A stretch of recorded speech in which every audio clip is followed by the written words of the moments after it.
welcome to the Emmylou Loves VIP House Night. I'm here with my crew, can we give it up? And we're about to cook up a storm. Merry Christmas, everybody. We're gonna do this beautiful salmon, okay? So you guys saw me roast this salmon on stories today. All I used was a couple of blobs of honey and some paprika and a sprinkling of za'atar, which is like that Moroccan spice that you get in a jar, already done for you. What we're gonna do is dress this. It's gonna look absolutely beautiful. So I'm gonna grab one of these guys. So you need a couple of handfuls of free cake. So probably about that much. It's like 2 cups maybe. I'm gonna get some fresh mint, and you want a fair chunk. We want some parsley, and then we want some coriander, only a small handful of that. Nice and finely chopped.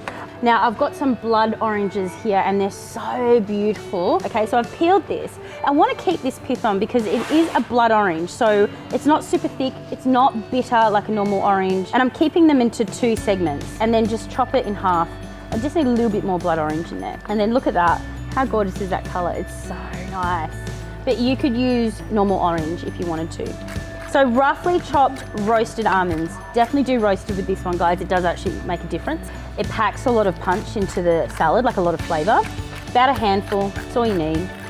So in we go with that. And all I've done here, you could use cranberries if you wanted to, but Moroccans kind of use currants and sultanas. I have just boiled this. All I've done is a handful of sultanas and then just cover it, like literally just cover it with a bit of water and simmer it so it gets all juicy and plump.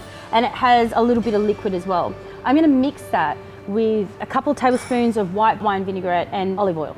Now, if you didn't have a platter like this platter is the Alex Liddy one. If you didn't have something like this, chopping board. Beautiful chopping board. It always makes it look so good. Now this is labneh. It's like a Greek yogurt, but it's a little bit richer and it has a little bit more flavor. So I'm just gonna put this down the middle like that. And that comes with a beautiful oil in itself, which we can use. So I'll pop this in now. Some sultanas and currants, it's got both in there. A little bit of this dressing.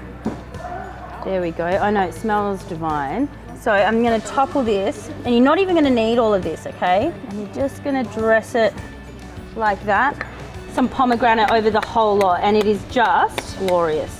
Okay, so this is how you cook crispy skin. You grab it, make sure it's scaled, and dry, pat it really dry with a paper towel. Then it goes in between 2 pieces of baking paper. You put a little bit of oil, a little bit of sea salt, bake it on 160, good 15, 20 minutes. Keep checking it. Doesn't take long. And then see how that's nice and so easy. So we're gonna leave this piece kind of like that. And then this one, you can crunch up and just pop here if you want to. Do you know what I mean? Like, how beautiful is that? And people will love it. And that is whole roasted Moroccan salmon. I'm very proud of that one. I'm so proud.